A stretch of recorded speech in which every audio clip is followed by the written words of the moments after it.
All right, so let's start our consumer behavior basics with an understanding of individual differences.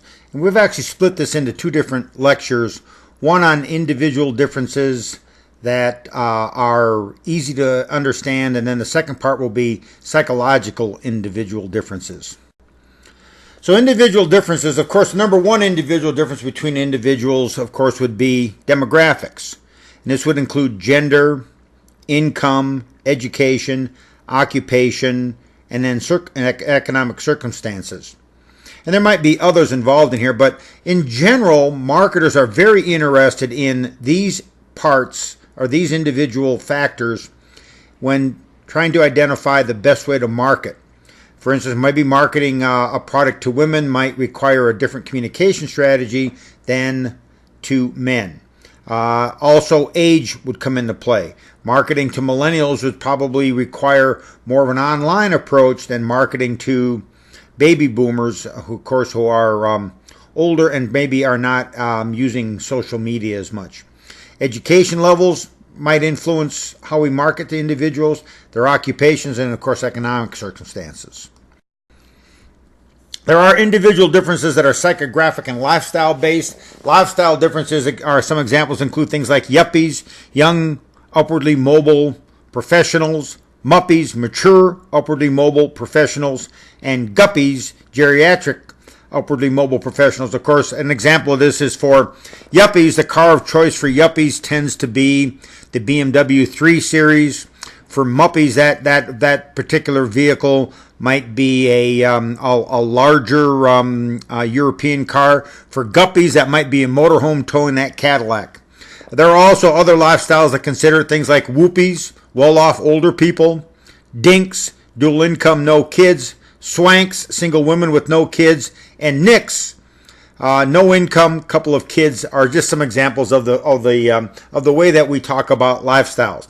There's also the issue of life cycle position, where you're at in your life cycle, whether or not you are a young individual that's not married, or perhaps a senior empty nester, and we'll talk a little bit more about that later on. Other factors included that affect us are things like personalities, values, attitudes, and lifestyles, and then motivations. So we'll talk about each of these in turn. Family life cycle positions, of course, there's the bachelor stage where you're a young single person, probably under 35. Then you become newly married, and maybe you're what's called a full nester, wanting a young couple with children under the ages of 6, all the way down to empty nesters, who are older married couples with no children living at home, all the way down to the solitary survivor. And of course, as you move through these life cycle positions in the family life cycle, it obviously influences your buying behavior. Another example of lifestyles and psychographics is something called AIOs. AIOs are activities, interests, and opinions. Lots of companies collect information on AIOs. Activities might include what you do for work, what kind of hobbies you have, your shopping behaviors, your sports behaviors, your social events. As an example, my wife is a professional bidder on eBay. That's one of the things that she does as one of her major activities. Interests might include food, fashion, sports, family, recreation, stamp collecting. It could be almost anything. And so interest, so some of you are, for instance, gamers. So interests have an influence on your buying behavior. And then opinions about yourself, social issues, business, and products. A good example of this are political opinions. Now with a brand new president in place, lots of people have different opinions about that particular president and about the future of the country. Probably the most widely used version of life cycles and psychographics is SRI's VALS typology. VALS stands for Values, Attitudes, and Lifestyles. If you note here, if you click on the little button, the VALS survey, you can take the VALS surveys to find out if you're more of a thinker, an achiever, or an experiencer, whether or not, and how you might be motivated in terms of your buying behavior as a consumer.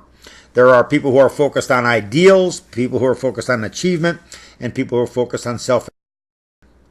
In a little bit more detail here, you see that innovators are sophisticated, change-leading, active, and take-charge individuals. where achievers are successful and career family-oriented individuals, all the way down to strivers who tend to be trendy, approval interested, seeking, disenfranchised individuals, and then survivors, passive, risk-averse, and constrained. And if you take a look at these ideas, the argument here is that if you are primarily motivated by ideals, achievement, or self-expression, that will influence your purchase behavior. Now, we've done a lot of work with this, and I'm not so sure how accurate any of this is, but it certainly is something that marketers love to talk about. The number one group of individual companies that like to use vals turns out to be home builders. Once again, we have something you can click on in the bottom right here that will give you a little bit more information on each of these motivational approaches. Another approach to individual differences is something called the PRISM data. This is data that's based on demographic, psychographics, and geographic information. Once again, I have a little click on here where you can learn a little bit more about the PRISM data. This used to be run by Claritas. It now is run. It's now the particular individual company is now owned by Nielsen. And then, of course, there are individual differences in terms of experiences. This is when we talk about the adaptive consumer. All the experiences that you have had, both as a consumer of goods and as a buyer of goods and services, results in your view of the world and your view about individual products.